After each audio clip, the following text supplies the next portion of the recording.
Hola, te habla el pastor David Moreno de la Iglesia Cristiana Vino Nuevo. Te hago una cordial invitación por este medio para que nos visites en la página web del YouTube. Esperamos que sea una bendición a través de estos mensajes y que Dios te edifique tu vida a través de esto. Va a ser una bendición para todos nosotros. Que Dios te bendiga. Gloria a Dios. Vamos a hablar, hermanos, sobre el libro de San Juan. Y esta es la apertura, entonces, hermanos, de este libro. Quiero decirle, hermanos, que yo empecé este libro, siempre que abro un libro, le escribo el día que lo empecé, incluso la hora que lo empecé. Y lo empecé, hermanos, un día 29 de junio del 2015, 29 de junio de 2015, hermanos, a mediodía. Y vamos a ver entonces sobre este libro, cuál es la diferencia del libro de San Juan. Muchas veces decimos nosotros, sí, bueno, si ya leí el libro de Mateo, ¿para qué leo el libro de San Juan? ¿Cuáles son las diferencias? Los primeros tres libros, hermanos, Mateo, Marcos, Lucas, Moisés dijo la vez pasada, son sinópticos. Y tal vez usted decir, bueno, ¿y cómo se come eso? ¿Alguien sabe qué quiere decir eso? ¿Sinópticos? ¿No? Ok, en esta noche vamos a aprender. Hermanos, sinópticos quiere decir que los primeros tres libros casi dicen lo mismo, que repiten lo mismo los tres. A veces hablan las mismas parábolas, los tres libros. Juan es totalmente diferente, habla un poco diferente. ¿En qué año fue escrito este libro, hermanos? Bueno, creemos que fue el último libro de los cuatro evangelios. ¿Por qué se decidió Juan escribir el libro de Juan? Ahorita lo vamos a hablar un poco de eso. Se cree que, hermanos, el libro fue escrito alrededor del año 85, 90 después de Cristo. Muchos hablan que del 110 y todas esas cosas, pero no concuerda, hermanos. Este libro fue escrito, hermanos, alrededor del año 85 y 90. ¿Cuál fue la razón que motivó a este escritor a escribir sobre este evangelio? Bueno, ya estaba rondando, hermanos, el primer libro. ¿Cuál fue el primer libro de los evangelios? ¿Alguien se acuerda cuál fue el primer libro de los evangelios? Es el libro de Marcos. Okay. El primer libro fue el libro de San Marcos, acuérdense, porque en el tiempo le voy a ir preguntando. El primer libro que se escribió fue, hermanos, el libro de Marcos. El segundo que se escribió fue el libro de Mateo. Okay. El tercero que se escribió, hermanos, fue el libro de Lucas. Y el cuarto, hermanos, el libro de San Juan. Si ya rondaba, hermanos, el libro de San Marcos, si ya rondaba en aquel tiempo el libro de Mateo, ¿qué motivó a Juan a escribir este libro? Por ejemplo, nosotros podemos ver, hermanos, en el libro de San Lucas, en el capítulo 1, verso 1, dice, pues ya muchos han tratado de poner en orden la historia de las cosas que entre nosotros han sido ciertísimas. El Lucas, hermano, hace una investigación y él trata de poner en orden todo lo que sucedió. Mateo, hermanos, escribe el libro y entiende, hermanos, que hay que poner a Cristo a los judíos como el rey de los judíos que rechazaron y que él era el rey de los judíos. Pero ya existían los evangelios, entonces, ¿qué motivó a Juan a escribir este libro? Bueno, la razón era, hermanos, que habían malos entendimientos con lo que se refiere a Jesucristo. Pero no ha cambiado las cosas. 2000 años después, hermanos, la gente tiene mal entendimiento de Jesús. La gente no entiende cuál es el concepto de Cristo, hermanos. Y 2000 años, hermanos, el cuarto evangelio nos vino a aclarar muchas situaciones y muchas ideas que habían en aquel tiempo. Pero los problemas existen todavía. Muchos creen en Jesús, pero tienen una idea de un Jesús diferente en sus mentes. Ahora tenemos que en la mente de muchos está un Jesús que quiere que todos sean ricos. En los 70, hermanos, era de que todos fueran pobres. Entre más pobre fuera la gente, más bendecida era con Dios y más cerca estaba de Dios. Las ideas han sido lo mismo, hermanos, desde el principio del Evangelio. Esta idea ha rotado, hermanos, de que entre más pobre o entre más rico, o usted está cerca de Dios. Estas ideas, hermanos, solamente han dado vuelta, han dado círculo en la historia y no son nada nuevo, que cada vez, hermanos, surgen nuevas ideas. Hay conceptos, hermanos, raros. Y Juan dice, bueno, la gente no entiende en realidad quién es Cristo. Por ende, pues dice, tengo que ponerlo en orden para saber que entiendan quién es Cristo. Para los griegos, hermanos, entender que Jesús había venido del cielo, siendo Dios, no era nada raro para ellos escuchar que un Dios bajaba del cielo.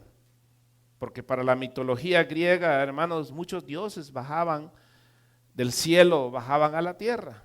Y les he explicado, Hércules y muchos otros dioses, hermanos, bajaban a la tierra.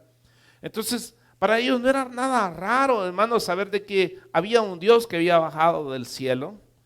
Entonces, tenían un concepto equivocado en ese tiempo. Pero vamos a entrar, hermanos, primero a la confirmación primero de quién escribió este libro. Hay varios versos que reforzan, hermanos, quién fue el escritor. A veces unos dicen, no, fue otro Juan que lo escribió.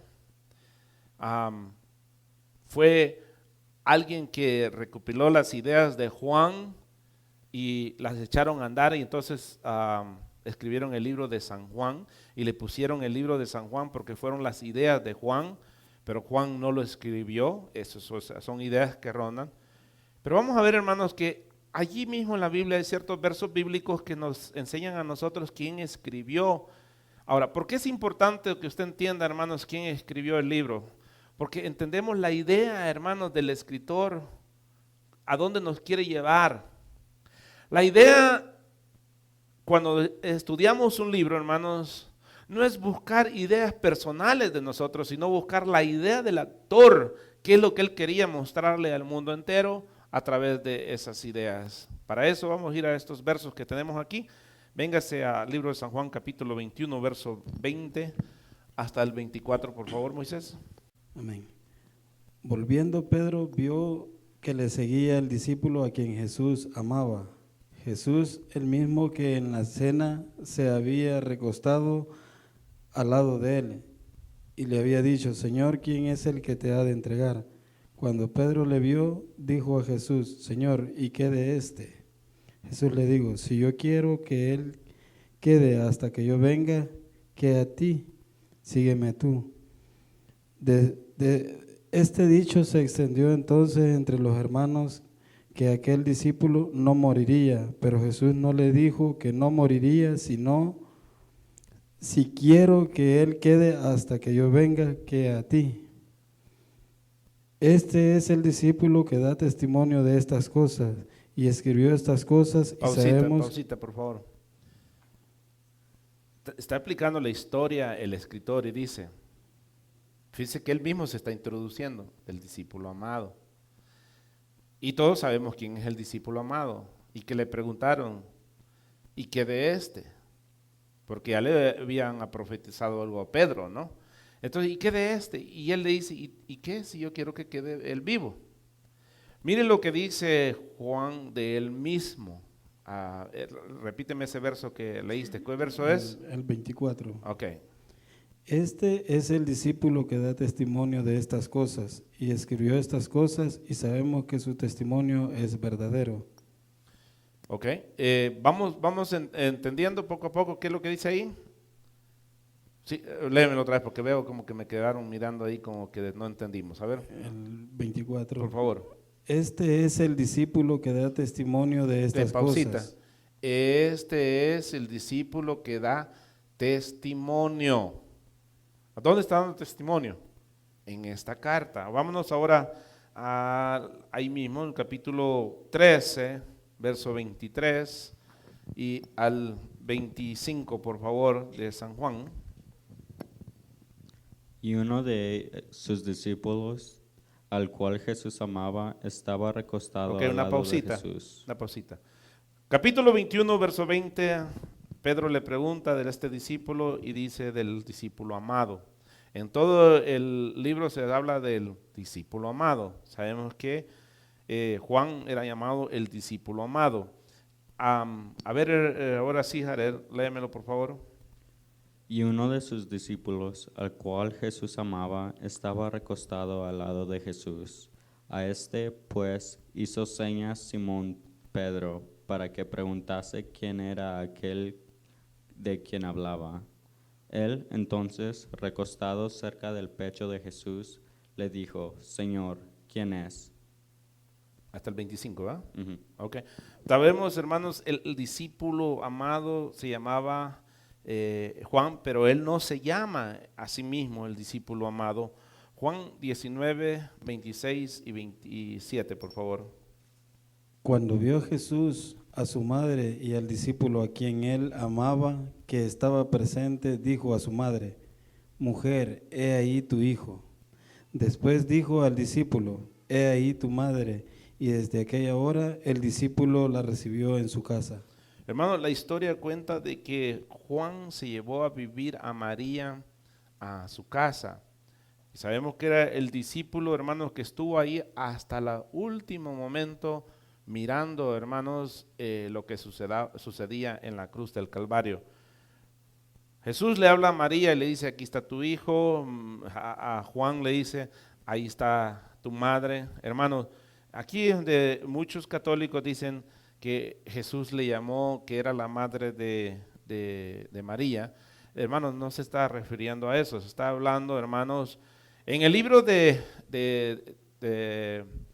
Timoteo, hermanos, dice que cuando yo le hable a una persona menor que yo, que le hable como, ¿qué dice?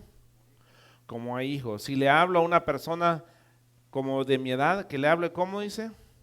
Como hermano. Y si le hablo a una persona mayor, ¿cómo le debo de hablar? Dice, como a padre. Entonces, Cristo se estaba refiriendo a esta idea de tu madre, o sea, respétala, es mayor que tú, es una madre.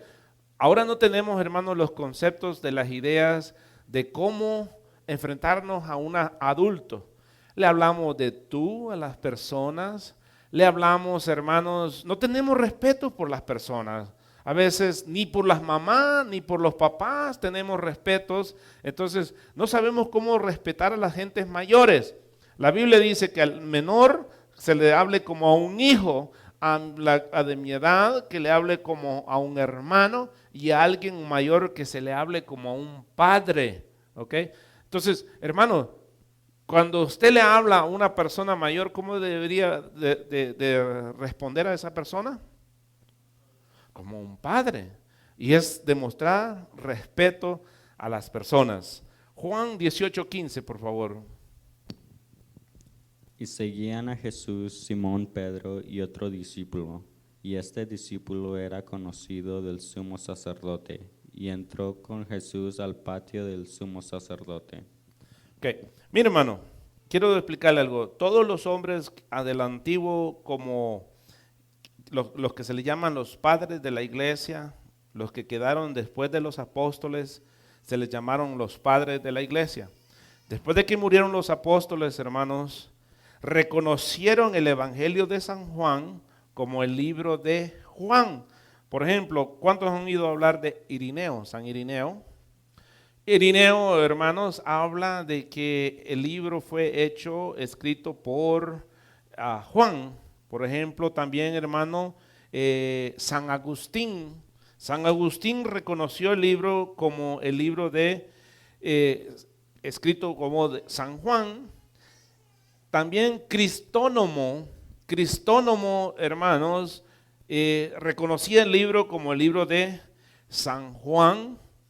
Otro que es de los padres de la iglesia, San Gregorio, hermanos. San Gregorio también decía que el libro era de San Juan. Ahora, ¿por qué se le dice San?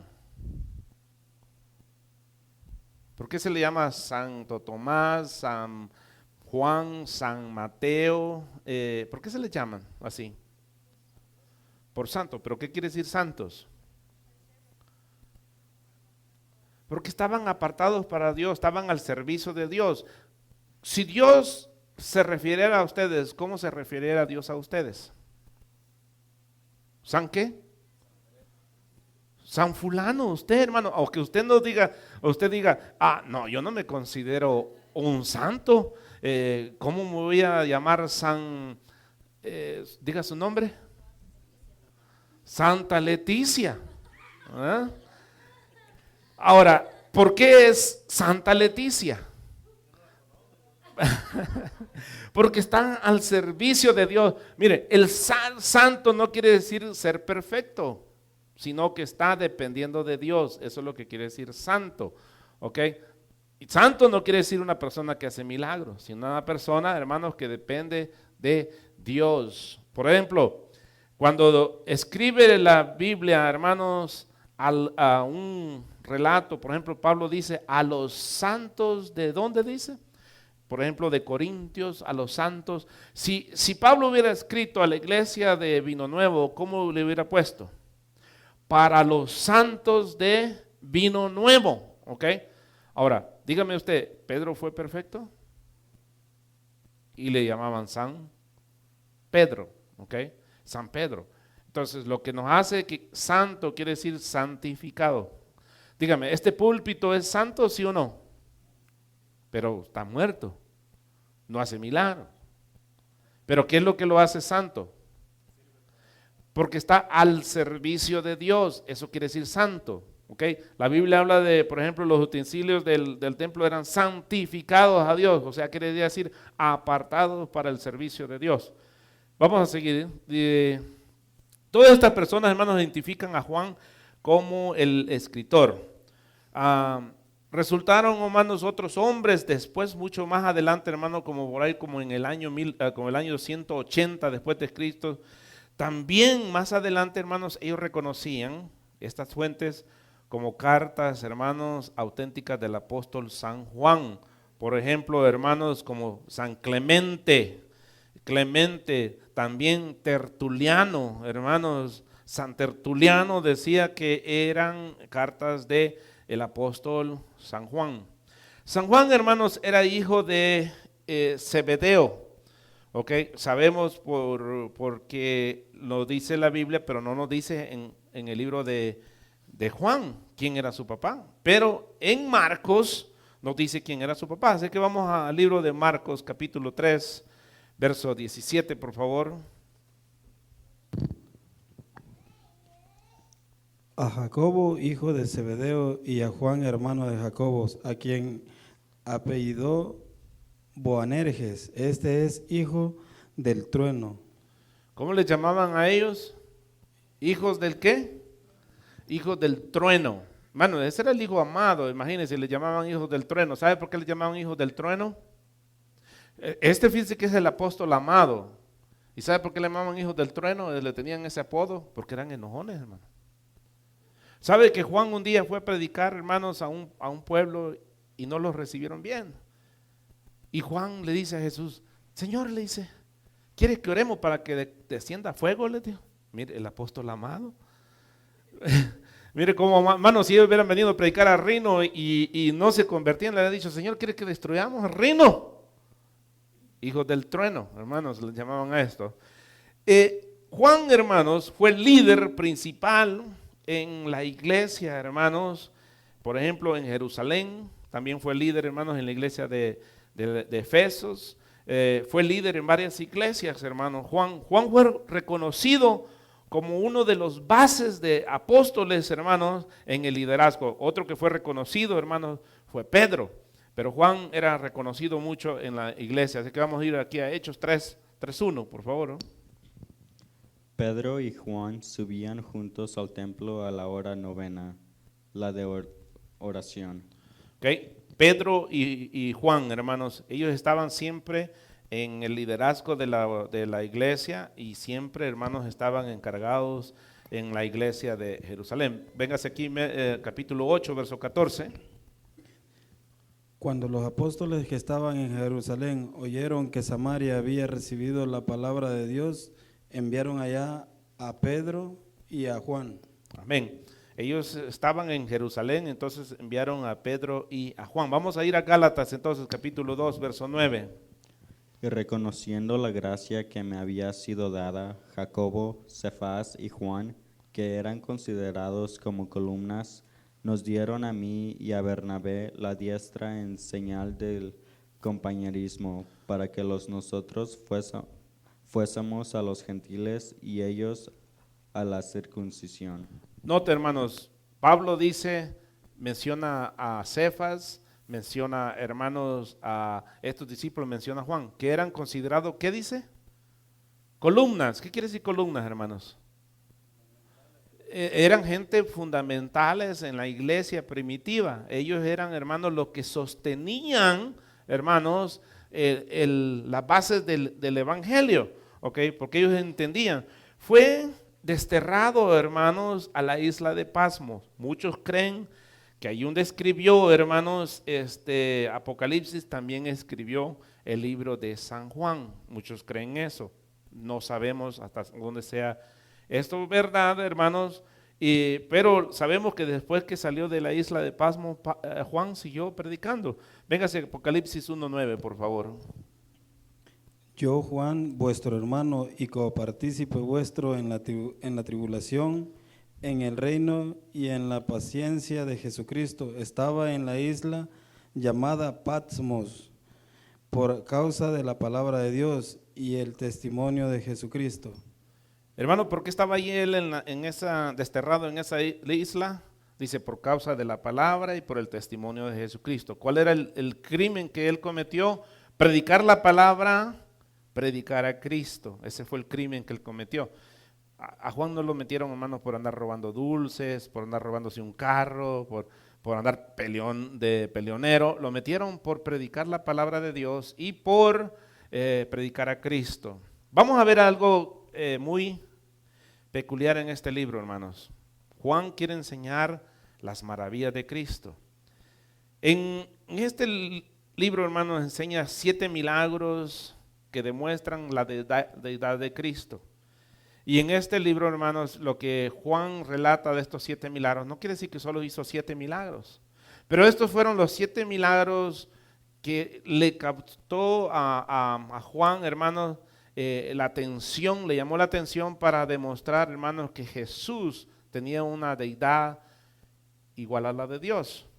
Y vamos a ver, hermanos, a algunos de ellos. Por ejemplo, véngase aquí a capítulo 2, del verso 1 al 12, hermanos, donde Jesús convierte el agua en vino. No lo vamos a leer todo, hermanos, pero yo creo que usted lo debería de apuntar para que lo tenga ahí en su Biblia. Jesús, hermano, convierte el agua en vino. Fue el primer milagro que se registra en la Biblia.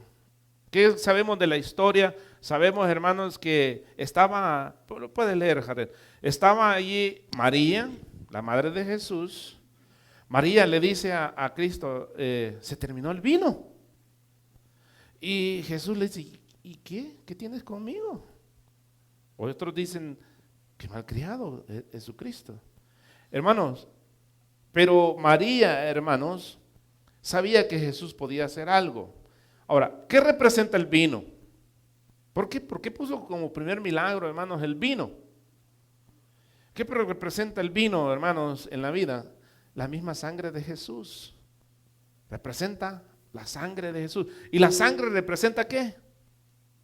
Vida. La sangre representa vida, hermano. Y el único que tiene vida para nosotros es Jesús. Vamos a ir entonces a capítulo 2, verso 1 en adelante. Yo te digo cuando pares. Okay. Al tercer día se hicieron unas bodas en Caná de Galilea, y estaba allí la madre de Jesús. Y fueron también invitados a las bodas Jesús y sus discípulos. Y faltando el vino, la madre de Jesús le dijo, no tienen vino. Jesús le dijo, ¿qué tienes conmigo, mujer? Aún no ha venido mi hora. Su madre dijo a los que servían, haced todo lo que os dijere. Y estaban allí 6 tinajas de piedra para agua, conforme al rito de la purificación de los judíos, en cada una de las cuales cabían 2 o 3 cántaros. Jesús les dijo: llenad estas tinajas de agua, y las llenaron hasta arriba. Entonces les dijo: sacad ahora y llevadlo al maestresala, y se lo llevaron. Cuando el maestresala probó el agua hecha vino, sin saber él dónde era, aunque lo sabían los sirvientes que habían sacado el agua, llamó al esposo y le dijo: todo hombre sirve primero el buen vino, y cuando ya han bebido mucho, entonces el inferior, mas tú has reservado el buen vino hasta ahora. Este principio de señales hizo Jesús en Caná de Galilea. Gloria a Dios, ahí estamos bien. Miren, hermanos, Juan hasta lo dice, este fue el primer milagro que hizo Jesús. ¿Dónde lo hizo? No, ¿cómo se llamaba la ciudad? Canaán de, ¿qué dice? De Galilea. Acuérdense, porque pasar el tiempo yo le voy a preguntar, hermanos, dónde fue que hizo el primer milagro. Ahora, miren, hermano, mucha gente me pregunta: pastor, ¿podemos ir nosotros a una fiesta? Hermanos, la respuesta es sí. Usted puede ir a una fiesta. ¿Sabe qué es lo que es malo? Que usted, sabiendo que hay un servicio, se vaya a la fiesta. Eso sí es malísimo, hermano, porque está poniendo a Dios a un lado. Ahora, ¿qué había en la boda, hermano? ¿Qué hay en las bodas? Había alcohol, había baile, había fiesta. Ahora usted va a decir: entonces nos está dando licencia para que nos vayamos al confetis. No, hermano, no le estoy diciendo eso. Lo que le estoy diciendo, hermano, es que usted no sea una persona, hermano, de que, no puedo ir al cumpleaños de fulano, no puedo ir. Hermano, Cristo iba a los cumpleaños, Cristo iba, hermano, a las bodas, Cristo iba a todas estas cosas, hermano, y no se alarmaba. La gente religiosa se alarma. Cristo no se alarmaba. Ahora no me vaya a decir usted: hermano pastor, fíjese que no voy los sábados porque todos los sábados me invitan a los cumpleaños. Hermano, así le va a ir a usted, ¿verdad? Porque, hermano, yo estoy hablando, hermano, de aquella gente que me pregunta: ¿puedo ir a alguna fiesta? ¿Sabe por qué yo no voy a las fiestas? Cuando me invitan, no me siento a gusto. No me siento a gusto, hermanos. Yo no me siento a gusto en medio de la gente borracha que está maltratando, hermano. No me siento a gusto. Yo creo que Cristo tampoco se sentía a gusto ahí. ¿Pero por qué fue a la fiesta? Hermano, muchos creen de que eran familiares de Jesús y por eso había ido a la fiesta. Segunda señal: Jesús sana al hijo, hermanos, era un oficial del rey. Vamos a ver de qué lo sana. Capítulo 4, verso 43 al 58, por favor. ¿No me lo tienes? Capítulo 4.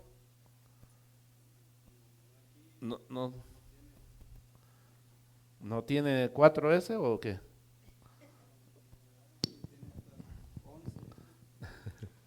Dos días después salió de allí y fue a Galilea, porque Jesús mismo dio testimonio de que el profeta no tiene honra en su propia tierra. Cuando vino a Galilea, los galileos le recibieron, habiendo visto todas las cosas que había hecho en Jerusalén, en la fiesta, porque también ellos habían ido a la fiesta. Vino, pues, Jesús otra vez a Caná de Galilea, donde había convertido el agua en vino, y había en Capernaum un oficial del rey, cuyo hijo estaba enfermo. Cuando oyó de Jesús, había llegado de Judea a Galilea. Vino a él y le rogó que descendiese y sanase a su hijo, que estaba a punto de morir. Entonces Jesús le dijo: si no veréis señales y prodigios, no creeréis. El oficial del rey le dijo: Señor, desciende antes que mi hijo muera. Jesús le dijo: ve, tu hijo vive. Y el hombre creyó la palabra que Jesús hasta ahí le lo vamos a dijo. dejar. Hermanos, mire cómo va en orden: la sangre, el vino, vida. Viene uno que estaba muriendo y necesitaba ¿qué? Come on, por favor, ¿qué necesitaba? Vida. Hermanos, cuando usted vino a Cristo, ¿cómo vino? hermano, no tenía ni movimientos, ni ánimo, hermanos, para seguir viviendo. Hablando, hermanos, no en la manera secular, hablando de la manera espiritual. Cuando venimos a Cristo, venimos muertos, hermanos, no tenemos ánimo, no conocemos a Dios. Y el único que nos puede dar vida, hermanos, a nosotros se llama Jesús de Nazaret. Amén. Señal número 3, Jesús sana a un paralítico. Amén. Mire las señales, hermanos, de ahora en día. Mucha gente, hermanos, quiere hacer estas señales y tomarse la autoridad, hermanos, haciendo trucos de maravillas que hace mucha gente. Yo sé que Dios sana, hermanos, pero mire, estuve viendo videos de la gente cómo hace trucos. Por ejemplo, el truco del pie, donde ponen el pie, hermanos. ¿Sabía que todos tenemos un pie más corto que el otro? Y cuando lo ponen juntos, hermanos, después de un rato, el pie empieza a estirarse, hermanos, y los videos lo están captando y la gente se maravilla, hermanos. Y eso lo hacen muchas iglesias para mostrar, hermanos, que Dios hace, ¿cómo se llama? Sana paralíticos, hermanos. Sanar paralíticos que vayan a esos lugares donde están la gente lisiada, hermanos, donde tienen las columnas quebradas, hermanos, y oren por ellos y que se paren. Eso, hermanos, no es truco. Si alguien se para de esa silla, hermanos, ese es milagro de Dios. Y cuando Dios hace un milagro, hermanos, el hombre no puede intervenir en nada, hermanos. El hombre no tiene, ¿cómo le diré? No tiene parte en ese milagro. El único que puede hacer ese milagro se llama Jesús de Nazaret. Entonces, Jesús, hermanos, sana un paralítico. Vamos ahí a capítulo 5, verso 1 en adelante. ¿Sí tiene 5 ese? Sí. Sí.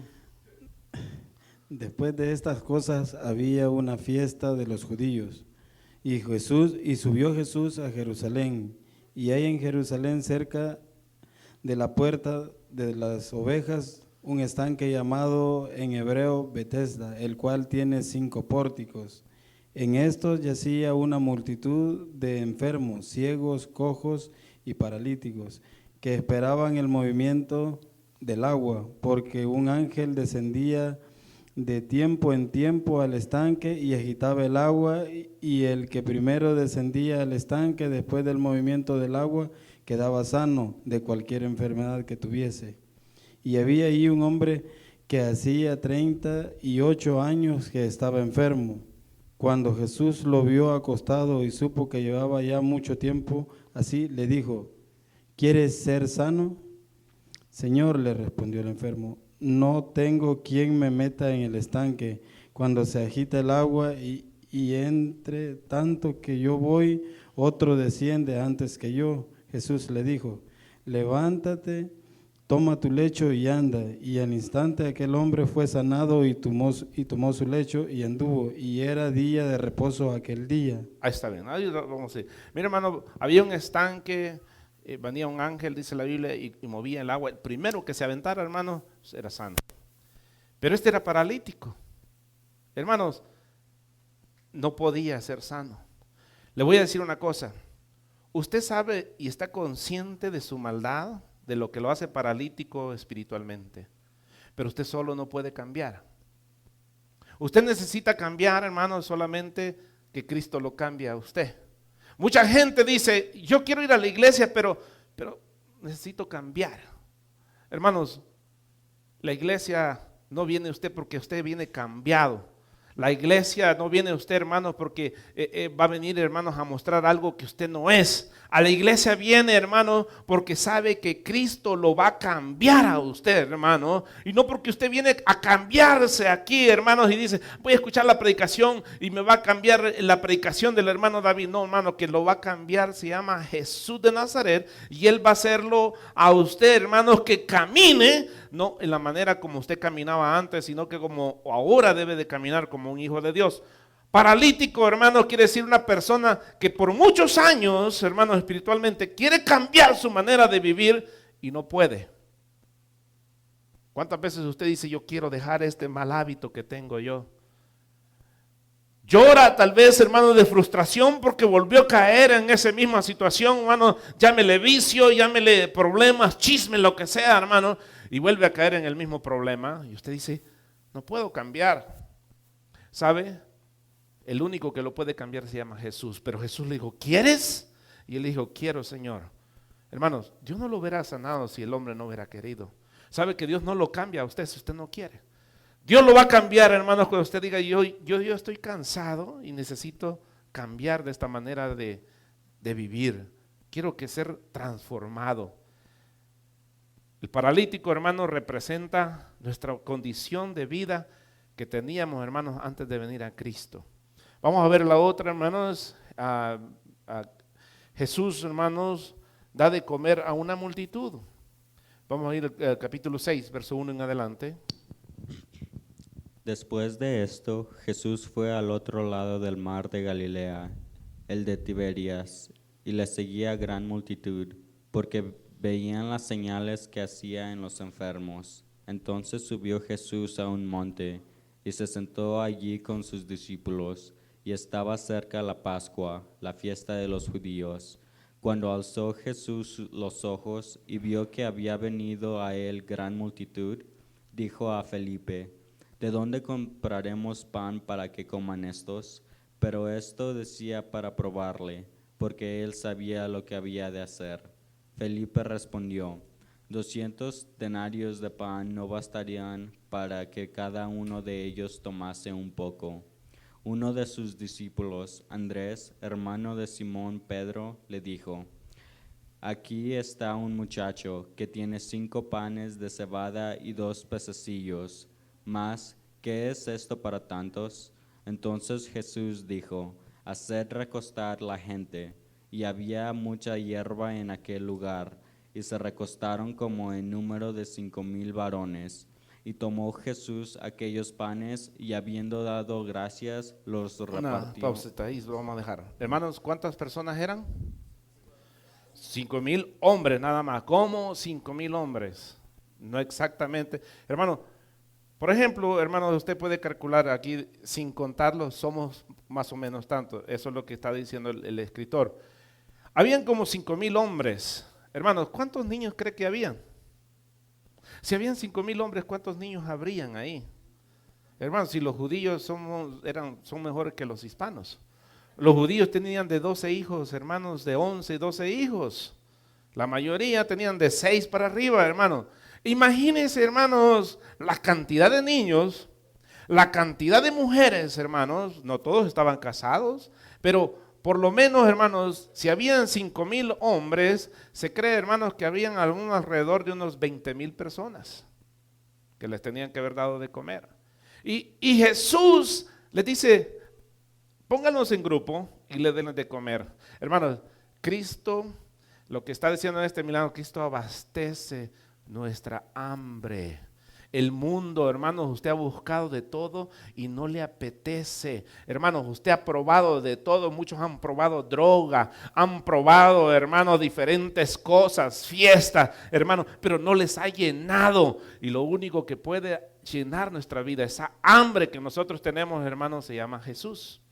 Y puede entonces, hermanos, darnos de comer del pan de vida, hermanos, que sacia nuestra ansiedad, de nuestra hambre que nosotros tenemos. ¿Cuál era el otro? El 5, ¿verdad? Jesús, hermanos, camina sobre el mar. Usted sabe, hermanos, que hay hombres ahora, y un mago, hermanos, que camina en, ¿cómo se llama? En una alberca, ¿verdad? ¿Sí lo han visto algunos de ustedes? Muchos dicen que hace un truco, que pone un vidrio, hermanos, y que camina sobre ese vidrio. Póngale que no sea truco, póngale que por arte de magia, usando el enemigo Satanás, hermanos, camine sobre el agua. Pero Cristo no caminó sobre el agua. Cristo caminó no sobre el mar. ¿Cuántos han caminado, han estado en el mar? El agua no es muerta. El agua, hermano, está turbulenta, hermano. Entonces, que vaya a caminar al mar, a ver si es cierto, hermanos, que lo va a hacer como lo hace Jesús. Hermano, Jesús caminó en aquellas olas, hermano, Él caminó ahí. O sea que Jesús, hermano, camina en medio de las tormentas, hermano, cuando nosotros lo necesitamos. ¿Quién estaba ahogándose en ese momento en medio de esa tormenta? ¿Se acuerdan? Pedro, hermano, si eres tú, di que vaya. Y hermano, y viene Pedro, hermano, y no sabemos cuántos pasos dio, pero caminó. Pedro caminó también, pero se estaba ahogando y Jesús lo tuvo que sacar. Hermano, en medio de las tormentas, el único que puede caminar, hermano, se llama Jesús. Véngase aquí entonces al 6, verso 16 en adelante, por favor. Verso 16 en adelante. Capítulo 6, verso 16. Al anochecer descendieron sus discípulos al mar, y entrando en una barca iban cruzando el mar hacia Capernaum.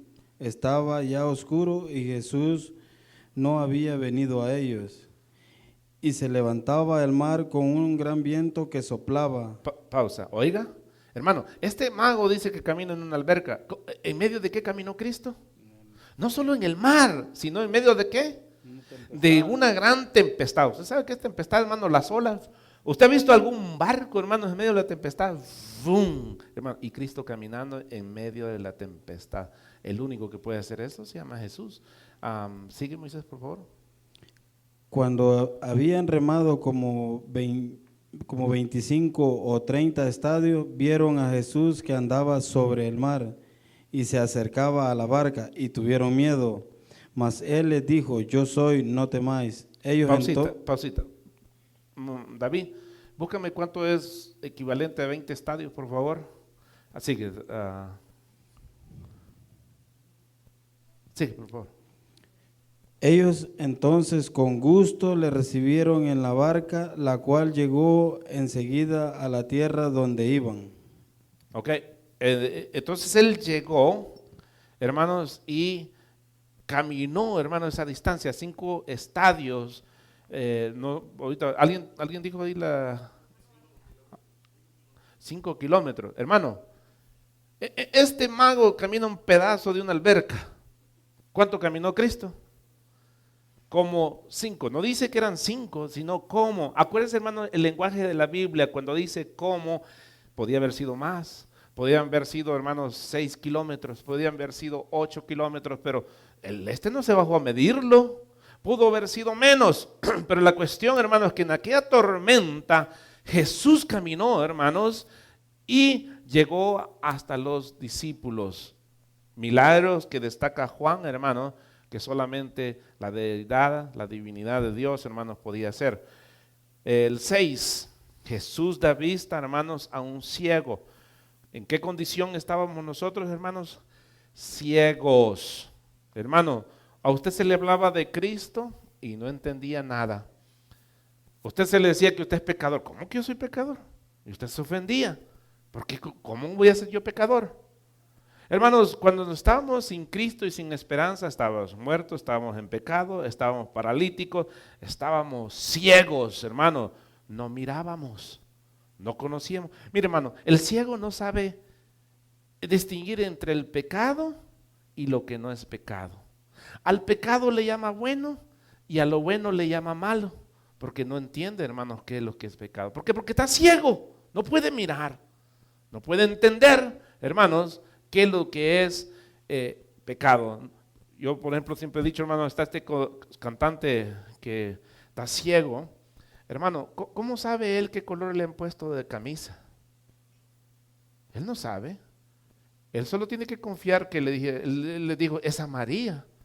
Y tal vez le pusieron una morada, pero a él le dijeron que era una amarilla. ¿Y cómo sabe los colores él? Él no sabe los colores, solo por lo que le dice la gente. Hermano, la gente le dice cosas a usted y usted dice, como está ciego, cuando no tenemos a Cristo, dice, es cierto. Todas las fábulas, las ideas que le contaban a usted, hermano, cuando no tenía a Cristo, usted los creía.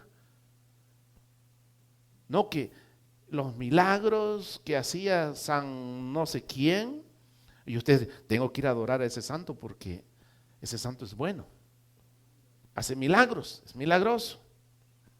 Voy a ir a hacerle, ¿cómo se llama? Penitencia. Y ahí va la gente, hermanos, a pagarle penitencia una vez a cada cierto tiempo a este santo. ¿Cuántos de ustedes fueron a pagarle penitencia a algún santo? David, ¿alguien más? Donde tuvo que caminar. ¿Alguien le tuvo que dejar el pelo ahí, hermanos? Muchos decían, te voy a prometer el pelo. Bueno, diferentes cosas, ¿va? Estamos en entonces, a Moisés, por favor, o a quién le toca, Jared. Capítulo 9, verso 1 en adelante. Al pasar Jesús vio a un hombre ciego de nacimiento y le preguntaron sus discípulos diciendo, Rabí, ¿quién pecó, este o sus padres, para que haya nacido ciego? Respondió Jesús, no es que pecó este ni sus padres, sino para que las obras de Dios se manifiesten en él. Me es necesario hacer las obras de el que me envió. Entre tanto que el día dura, la noche viene cuando nadie puede trabajar. Entre tanto que soy en el mundo, luz soy en el mundo. Dicho esto, escupió en la tierra e hizo lodo con la saliva, y untó con el lodo de los ojos del ciego, y le dijo, ve a lavarte en el estanque de Siloé, que traducido es enviado. Fue entonces y se lavó, y regresó viendo. Entonces los Hasta ahí. vecinos... Note, hermanos, una cosa. Jesús usa un método, hermanos, que ahora mucha gente lo quiere usar. Jesús no dijo que nosotros usáramos ese método. ¿Por qué usó Jesús eso? ¿Qué es lo que utilizó para hacer lodo? Eso es saliva. Pero el ciego ni sabía que era saliva. Él nomás recibió, hermanos, el poco de lodo en los ojos, hermanos, y le dijo, ve, lávate. ¿Por qué hizo eso? Fíjense que muchos quieren explicar ¿cómo se dice? Ese acto que hizo Cristo. Sabe que hay cosas que no podemos explicarlas. No nos dice en la Biblia por qué hizo eso. Y si Él lo hizo, hermanos, Él sabe por qué lo hizo. Pero tampoco dice la Biblia que yo lo tengo que hacer. La Biblia dice, hermanos, que oremos por los enfermos y que ellos van a sanar. Hermanos, es todo lo que la Biblia nos dice, pero no nos dice, hermanos, que usted anda escupiendo. ¿Sabe usted que andan predicadores escupiéndole a la gente ahora, hermanos? Les escupen, hermanos, y los bañan de escupidera, hermano, porque trae unción. Hermano, lo que trae es un montón de bacterias, que peor si no se cepillan esta gente, hermano. ¿Sabe cuántas bacterias reproduce la boca, hermanos? Cantidad, de verdad. Bueno, Jesús, hermanos, dio vista al ciego. Vamos a ir al último, hermano. Jesús resucita a Lázaro. Miren, hermano, la condición. Jesús es vida y por último, la vida resucita. Hermanos, ¿cómo estábamos nosotros sin Cristo?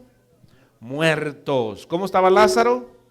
Muerto. Ok, vamos a leerlo entonces, San Juan 11:1 en adelante. Estaba entonces enfermo uno llamado Lázaro de Betania, la aldea de María y de Marta su hermana. María, cuyo hermano Lázaro estaba enfermo, fue la que ungió al Señor con perfume y le enjugó los pies con sus cabellos. Enviaron pues las hermanas para decir a Jesús, Señor, he aquí el que amas está enfermo. Oyéndolo Jesús dijo, esta enfermedad no es para muerte, sino para la gloria de Dios, para que el Hijo de Dios sea glorificado por ella.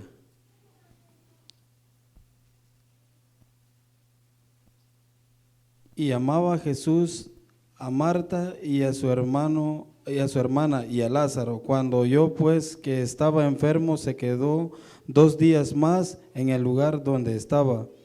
Luego, después de esto, dijo a los discípulos, vamos a Judea otra vez. Le dijeron los discípulos, Rabí, ahora procuraban los judíos apedrearte, ¿y ahora otra vez vas allá? Respondió Jesús, no tiene el día 12 horas.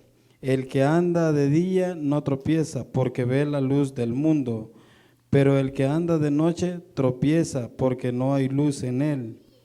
Dicho esto, le dijo después, nuestro amigo Lázaro duerme, mas voy para despertarle. Dijeron entonces sus discípulos, Señor, si duerme, sanará. Pero Jesús decía esto de la muerte de Lázaro, y ellos pensaron que hablaba de reposar de sueño. Entonces Jesús les dijo claramente, Lázaro ha muerto, y me alegro por vosotros de no haber estado allí, para que creáis más. Vamos a él. Dijo entonces Tomás, llamado Didimo, a sus condiscípulos, vamos también nosotros para que muramos con él. Mira, hermanos, gente negativa a veces va. ¿Qué dijo Tomás? Vamos a morirnos también nosotros, dijo. Mira, hay gente que hagamos algo bueno, hermano, y ahí viene otro que decepciona a todo el grupo, ¿verdad? Jesús le dijo, vamos para que resucitemos a Juan. Y viene el otro, vámonos para que muramos nosotros también. Hermanos, muchos quieren decir, hermanos, ahí de que Tomás se refería a otra cosa. Hermanos, Tomás era bastante negativo con muchas personas, hermanos. Uno dice, hagamos esto, hermano, no funciona. Siempre busca algo negativo, hermano. Vamos a Six Flags, que muy lejos. Vamos a tal cosa. Y después, hermano, aquí no hacen nada. Aquí no hacen nada. Y por eso, hermano, son gente negativas como Tomás. Tomás, hermano, era tan negativo y dice, pues vamos a morirnos nosotros también. Sigue, por favor. Vino pues Jesús y halló que hacía ya 4 días que Lázaro estaba en el sepulcro. ¿Cuántos?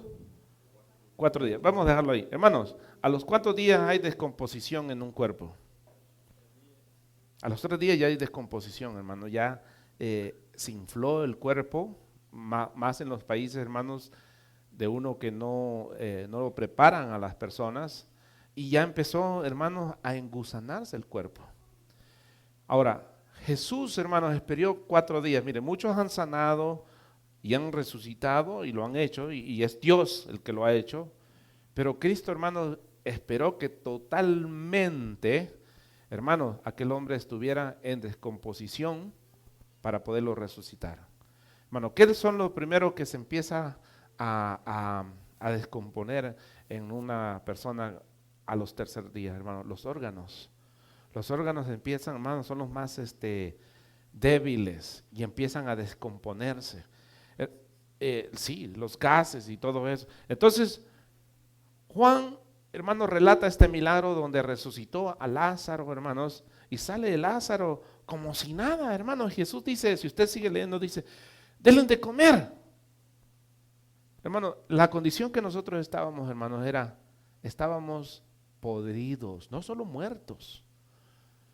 El pecado nos tenía podridos a nosotros, hermanos. Y la única manera que usted puede salir del pecado es que usted venga a Cristo y que Cristo lo resucite. No puede haber otra manera, hermanos. Ahora, otras 7 cosas que Juan presenta, hermanos, es el yo soy.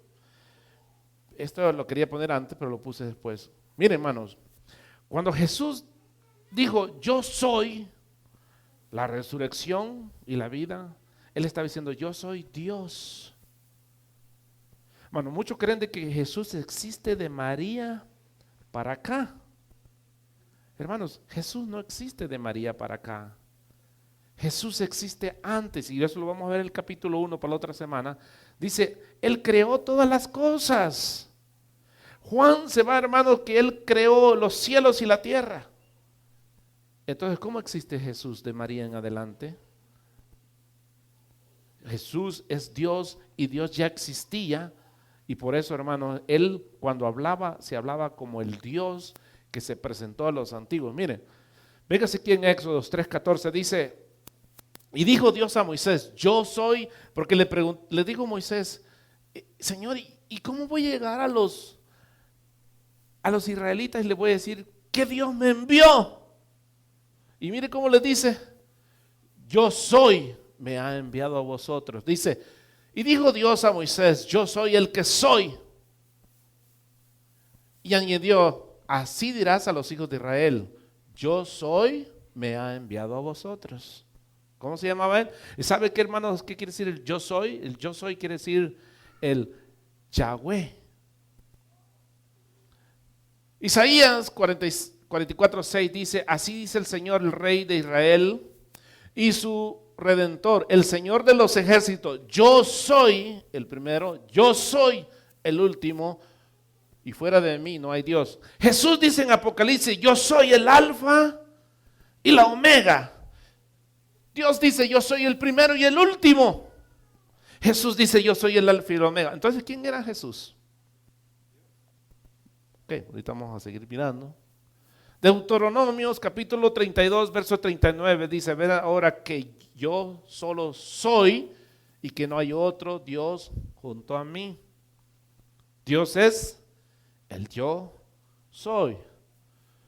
Yo soy en el hebreo, hermanos, expresado por las consonantes. ¿Usted puede leer estas palabras? ¿Sí? ¿Cómo se pronunciaría estas palabras? No tiene vocales. Eso no se puede pronunciar. ¿Cómo lo pudiera? Usted le está poniendo vocales. Pero el verdadero nombre de Dios es este. Dios no tiene vocales. Entonces, ¿cómo se llaman esas letras? ¿Consonantes se llaman? Y las consonantes necesitan vocales para que formen palabras. ¿Cómo pudiera decirlo usted? Yahá. O muchos dicen Yahweh. Cuando Dios dijo yo soy, está hablando de Él, la cual los judíos, hermanos, para pronunciar ese nombre, hermanos, es muy santo. Y no pueden decir ese nombre. Los judíos sienten que este nombre es tan santo que ellos no intentarán pronunciarlo. Pero Dios le mandó autoridad, o sea, a Moisés, que usara su nombre para acercarse a los esclavos hebreos en Egipto. Hoy sabemos que por virtud de la enseñanza del Nuevo Testamento que Él es Jehová del Antiguo Testamento. Los judíos, hermanos, prefirieron llamarle Jehová porque el nombre es tan santo y tan puro para ellos que no se atrevían a llamarle ese nombre a Él. Entonces, con este entendimiento, hermanos, miremos que el Evangelio de San Juan, para ver que el Señor dio a conocer su deidad, vamos a ver a Juan, hermanos, que habla de Jesús, el yo soy. Véngase ahora para atrás, porque yo lo llevé para... Jesús habla de Él mismo, hermanos, 7 veces yo soy. Y no lo voy a leer, hermanos, porque es mucho tiempo. Jesús dijo, yo soy el pan de vida. Si usted quiere leerlo, hermanos, 6:48. Yo soy el pan de vida. ¿Qué está hablando Él? Yo soy Dios, yo soy el que le doy de comer. Hermano, no es su trabajo el que le da de comer, sino es, hermano, el alimento de Dios el que nos mantiene nosotros. Juan 8:58 dice, Jesús dijo, de cierto digo, antes que Abraham fuese, yo soy. Jesús dijo, yo soy. No está diciendo yo, el hablado de nosotros, hermanos, que tenemos yo personificándose, sino que está hablando, yo soy Dios. Antes que Abraham existiera, yo soy. Juan 17, hermanos, Abraham, ¿cuántos años existió antes de que Moisés? Bueno, probablemente, hermanos, unos 2000 años antes de Jesús. Y Jesús dice, yo soy antes que Abraham. Entonces, ¿cuándo existió Jesús? Siempre. Amén. Juan 17. Volvió pues Jesús a decir, de cierto digo, yo soy la puerta de las ovejas. En el verso 9 dice, yo soy la puerta, el que por mí entrare será salvo. Entrará y saldrá y hallará pasto. Hermanos, Jesús dice que Él es la puerta de las ovejas y que tenemos que venir por Él. 4. Juan 10:11, hermanos, al verso 14. Yo soy el buen pastor. Él dijo, yo soy el buen pastor. Hablando, mire, por eso a Cristo lo querían matar, porque Él decía, yo soy. Y cuando Él decía, yo soy, estaba diciendo, yo soy Dios. Y eso les caía, hermanos, como un balde de agua fría a los judíos. Yo soy el buen pastor y conozco mis ovejas y las mías me conocen. Hermanos, el que ama a Dios, Dios lo sabe. Y dice, y Él conoce sus ovejas. Él sabe si son de sus rediles. Pero Él dice, yo soy. En el 5, capítulo 11, verso 25, Jesús dijo, yo soy la resurrección y la vida. El que cree en mí, aunque esté muerto, vivirá.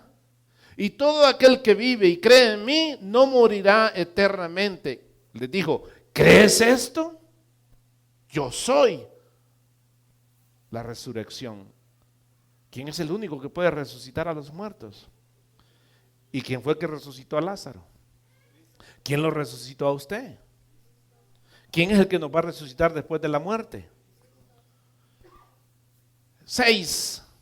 Jesús dijo, yo soy el camino, la verdad y la vida. Nadie viene al Padre si no es por mí. ¿Sabe qué dijo? No hay otro camino para llegar a Cristo. Ni zancudo. Hermano, usted puede querer buscar una manera de llegar a Dios. Mucha gente dice, hermanos, todas las religiones van a Dios. Mentira. Si usted no va por Cristo, hermanos, usted está perdido. Yo soy el camino. Y si no hay en Cristo un camino, hermanos, entonces estamos perdidos. Vana es nuestra predicación. De nada sirve que prediquemos. Yo soy el camino. Hermanos, Cristo es la única solución para la humanidad. El hombre tiene soluciones para ellos, pero Él es la única solución. Número 7, yo soy la vid verdadera. ¿Sabe qué es la vid? ¿Qué quiere decir vid? Es donde se da la uva. O sea, dice, y si usted sigue leyendo, dice que si no estamos plantados en Cristo, no podemos llevar frutos. Sin mí, dice, si usted sigue leyendo, dice, nada podéis hacer. Entonces, tenemos que estar en Cristo nosotros o no estamos en nada. Mucha gente quiere depender de una religión, de un apóstol, de un profeta, de un hombre que predique. Hermano, por ejemplo, los hindú tienen profeta, muchos hombres tienen profeta. Hermano, usted necesita a Cristo para que usted sea salvo, hermano. Ningún hombre salva, porque todos somos pecadores, hermano, y nadie puede salvar a nadie. Solamente Cristo nos puede salvar a nosotros. Por eso habla, hermanos, del yo soy. Jesús se presentó, el yo soy, estoy hablando contigo. Y Juan, hermanos, presenta a Cristo como el yo soy.